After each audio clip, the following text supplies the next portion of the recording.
va? Mi guardi? Dai, facciamo pace. Ho già fatto pace con te. Ma se non mi parli da 3 giorni? Perché mi hai portato qua?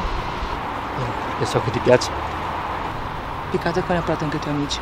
Ti faceva piacere vederli. Però questa storia. Ti ho già chiesto scusa 10 volte, cioè se sapevo che ti dava così fastidio non li avrei invitati. Pensavo ci tenessi pure tu. Sì che ci tengo, però Però dico. Però mi piace stare anche con i miei amici, non mi sembra così assurda come cosa. Giovanni, tu stai sempre con i tuoi amici.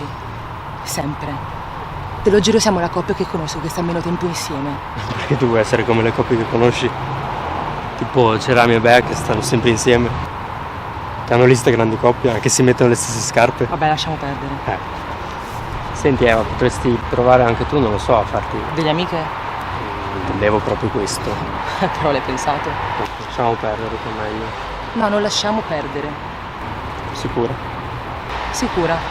100%. 100%. Sono in una nuova classe, provo a uscire con le nostre compagne, no? Ma stai scherzando? Ma le hai viste?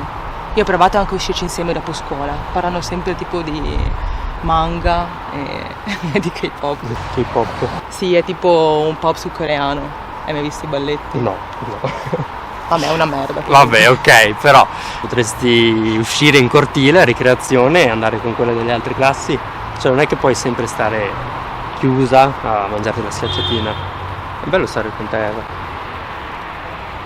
Forse se ti lavassi un po' di più la gente sarebbe anche incoraggiata. Oh, ma che dici? Guarda che mi lavo molto più di te io. Non credo proprio. Hai fatto skate oggi, puzzi? No, non ho fatto skate e non puzzo. Sì, puzzi.